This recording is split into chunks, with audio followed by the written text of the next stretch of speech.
Olá pessoal, tudo bem? Na equação de Bernoulli nós utilizamos a pressão termodinâmica, também chamada de pressão estática, né? Ela estava relacionada lá com a energia cinética e também elevação, energia de elevação de uma partícula no escoamento. A pressão estática ela não é nada mais do que aquela pressão medida por uma partícula de fluido em repouso, ou ainda aquela pressão medida quando você consegue acompanhar o escoamento com o seu sensor, ok? Mas para muitas configurações de escoamento, isso daí não é uma maneira prática da gente medir, né, pressão. Por outro lado, quando nós analisamos a partícula percorrendo uma linha de corrente, nós vimos que nas regiões onde as linhas de corrente eram retilíneas, a pressão não variava na direção normal essas linhas de corrente. Logo, se a gente posicionar a tomada de pressão na direção normal ao escoamento, como por exemplo num furo, né, sobre uma placa plana, desde que não tenha rebarbas nesse furo, nem nenhuma reentrância no escoamento, nós vamos conseguir fazer medida com exatidão aí da pressão estática, desde que a gente acople a esse furo um manômetro ou algum outro instrumento adequado para medir pressão. Uma desvantagem dessa aproximação é que nós vamos medir a pressão estática somente no ponto do furo. Se você quiser medir a pressão estática em diferentes pontos do escoamento, você não vai conseguir. E uma alternativa final para solucionar esse problema seria a utilização do aparato tubular com furos superficiais que a gente chama de sonda de pressão estática, conforme mostrado aí na figura. Bom, quando a gente vai utilizar esse tipo de sonda, nós temos que posicionar ela corretamente alinhada ao escoamento, ok? Tem que ser bem cuidadoso para manter ela sempre paralela ao escoamento, a sonda, de tal forma que os furos fiquem normais ao escoamento. E se você tiver cuidado com isso, né, então a sua medida da pressão estática local vai poder ser feita aí com uma exatidão aceitável aí. E essas sondas são encontradas comercialmente em diversos tamanhos, que variam aí de alguns centímetros ou até pouco maiores que 1 milímetro. Então notem que elas são bem finas. É óbvio que o preço também, né, varia de acordo com o tamanho e com a qualidade superficial aí e de acabamento dessas sondas. Uma outra propriedade que nós vamos ver no escoamento é a chamada pressão de estagnação.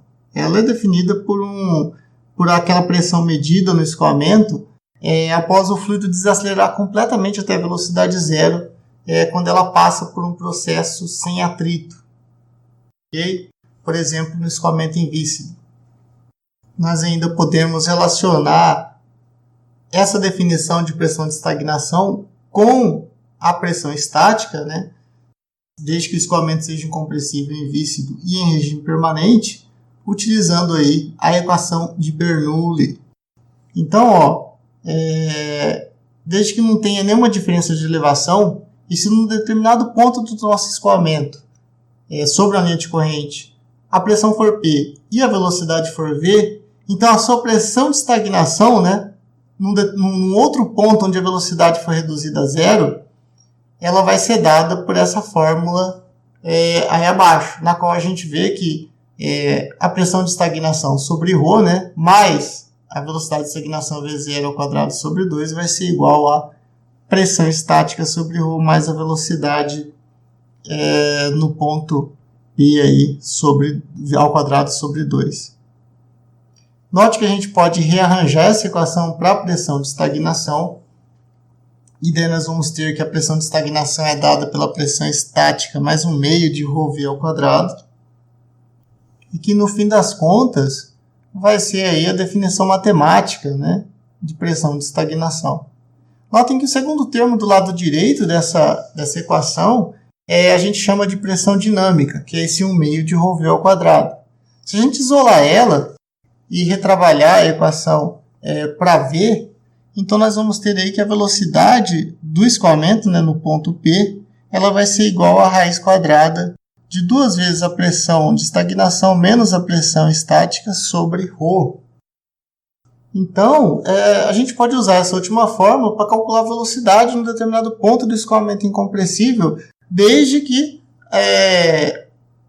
a gente tenha aí as medidas de pressão estática e da pressão de estagnação.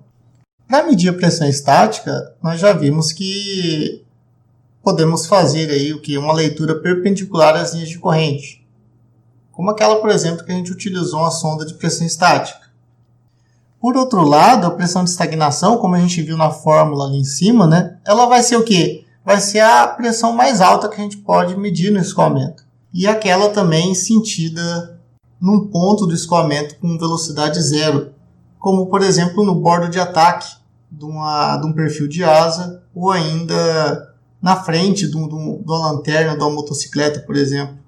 Geralmente, no laboratório, essa pressão de estagnação é medida a partir de um aparato, né, na forma de tubo em L, que tem na ponta desse L, né, um orifício, e esse orifício é diretamente posicionado contra o escoamento.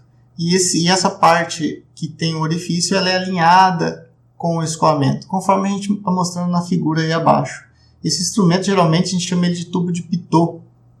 E o mais interessante de tudo isso é que se nós conseguimos medir essas duas pressões no mesmo ponto ou muito próximos de um ponto, nós podemos usar aquela fórmula que nós isolamos lá a pressão dinâmica para calcular a velocidade nesse ponto do escoamento.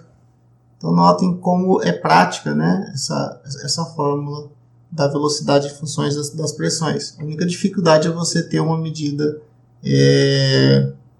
exata dessas pressões num determinado ponto. Para ilustrar isso daí melhor, por exemplo, essa figura que eu estou mostrando, ela dá um exemplo aí de como que a gente poderia medir ambas as pressões estática e de estagnação num ponto A. E é claro que a desvantagem também se dá porque nós estamos medindo ela a partir de um furo, né?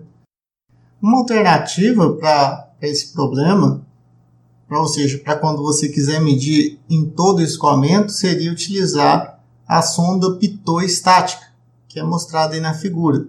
Notem que essa sonda é uma mistura das sondas de pressão estática e daquela de Pitot num único aparelho. Okay? Então, nesse caso, ela é constituída aí por tubos concêntricos. Aí tem um corte do exemplo, né? No qual a pressão estática vai ser medida nessa região anular e a pressão de estagnação vai ser diretamente aí a partir do tubo interno. Notem que o ideal seria que as tomadas aí de pressão fossem o mais próximas possível. Essas tomadas aí de pressão estática e de pressão de estagnação. Porque, por exemplo, se a leitura da pressão estática no ponto de leitura da pressão de estagnação for muito diferente da pressão estática lida pelo equipamento, então significa que nós vamos ter o quê? Nós vamos ter erros aí quando for calcular a velocidade. Voltando um pouco na equação de Bernoulli, notem que por ela ser igual a uma constante, significa matematicamente que não há perdas, desde que o escoamento seja visto incompressível e permanente. Okay? Se a gente analisar aí as dimensões da equação de Bernoulli, nós vamos ver que ela tem dimensões de energia por quilograma de fluido escoado, ou ainda de joules por quilograma, que é a mesma coisa de dizermos que a equação de Bernoulli tem unidades de metro ao quadrado sobre segundo ao quadrado. Então, dividindo aí ambos os lados da equação por g, pela aceleração da gravidade, então ela vai adquirir o quê? Dimensões de comprimento. Nós dizemos que ela adquiriu dimensões de metros de coluna de fluido, ou ainda que agora ela tem dimensões de carga de fluido em escoamento. Geralmente nós vamos dizer agora, né, que a carga dela vai ser sempre que um H maiúsculo, que vai ser a nova constante dessa forma aí da equação de Bernoulli. Assim como na primeira forma da equação, né, nós também podemos interpretar aí essas dimensões de comprimento como joules por Newton ou ainda por energia por peso de fluido escoado num tubo, por exemplo. Nessa nova forma da equação, o termo P sobre ρg vai ser a carga devido à pressão estática local. o termo V ao quadrado sobre 2G vai ser a carga devido à pressão dinâmica local. E Z vai ser a altura da coluna de fluido ou ainda a carga de elevação do escoamento. Então notem que se trata aí de uma outra maneira de visualizar a equação de Bernoulli, ou ainda de visualizar as interações de energia que ocorrem nesse tipo de escoamento ideal. Ainda continuando esse tipo de escoamento idealizado, nesse caso, né, uma forma ainda de melhor da gente compreender as interações de energia acontecendo nesse tipo de escoamento é a partir aí do método gráfico. Bom, nesse método gráfico nós vamos ter como representação da energia ou carga total o que a gente chama de linha de energia. Bom, como no escoamento sem atrito não vai ter perda, essa linha de energia para nós agora vai ser constante durante todo o escoamento. E essa linha vermelha aí no desenho, no diagrama. Da mesma forma ainda, a soma das cargas relativas somente à pressão estática e à elevação de carga, ela vai ser representada pela chamada aí linha piezométrica. Que esse nome dela, piezométrica, ele é dado uma vez que, se você instalar uma sonda de pressão estática no duto, o líquido vai subir até essa linha até essa linha piezométrica, ok? Por outro lado, né, se não tiver num tubo, se você tiver num canal aberto, essa linha piezométrica ela vai ficar sempre junto ali da superfície do líquido, vai ficar no mesmo nível da superfície do líquido. Então, uma primeira constatação que a gente faz aí do desenho mostrado é que a diferença de altura entre a linha de energia e a linha piezométrica vai ser a carga dinâmica. E se acompanharmos aí a ilustração, vamos aí do ponto 1 até o ponto 4, nós temos que no ponto 1, a pressão manométrica ela tem que ser igual a zero, porque se trata de um reservatório aberto à pressão atmosférica, né? Justamente por ser um reservatório, né, um reservatório ideal, a velocidade do fluido ali também é muito próxima de zero, ou ainda insignificante como comparada com aquela do tubo. Então, logo, a carga total no ponto 1 ela vai ser dada simplesmente pela carga de elevação Z1. Tudo certo? No ponto 2, a gente já tem um aumento da carga dinâmica, já que a velocidade no escoamento ali aumentou de 0 para V2, né? E em contrapartida, ao mesmo tempo, nesse mesmo ponto, a altura de carga caiu de Z1 para Z2. E do ponto 2 até o ponto 3, o fluido vai passar por um bocal divergente, então ele vai desacelerar, né? Vai diminuir a velocidade. Notem que no escoamento incompressível, a vazão tem que ser constante. Então, em regime permanente, né, a vazão vai ser constante. Então, à medida que você aumenta a área da seção transversal, você tem uma diminuição de velocidade. Okay? Com essa desaceleração da velocidade 2 até a velocidade 3, como a altura de carga permaneceu a mesma, então houve o quê? Houve uma elevação da carga de pressão estática durante esse processo aí que ocorreu entre os pontos 2 e 3. O fluido vai sofrer uma aceleração indo de 3 para 4, porque ele passa por uma contração do tubo. E para contornar esse aumento na velocidade, já que essa equação é igual a constante, é igual a carga H, né, que é uma constante, nós temos que ter uma diminuição ou da pressão estática, ou da carga de elevação, ou de ambas. Notem que a carga de elevação também é menor aí no ponto 4, então ele teve uma diminuição da carga de elevação. Além disso, né, como o aumento na velocidade foi muito grande, nesse caso aí, a carga de pressão estática também caiu. E nesse caso, como ela caiu abaixo ainda do nível de fluido, o valor dessa carga de pressão estática ficou negativo. Então, no ponto 4, o valor da pressão estática, da carga de pressão estática já vai estar menor do que zero. Então, notem que essa forma gráfica é só um ábaco para facilitar um pouco mais entender como que essa equação pode ser utilizada para o tratamento de escoamento em dutos. Lembrando que o nosso escoamento, por enquanto, a gente está trabalhando com escoamento sem atrito. Então a linha de energia aí na cor vermelha permaneceu constante. Isso daí não existe, né, em problemas reais. Em problemas práticos, reais,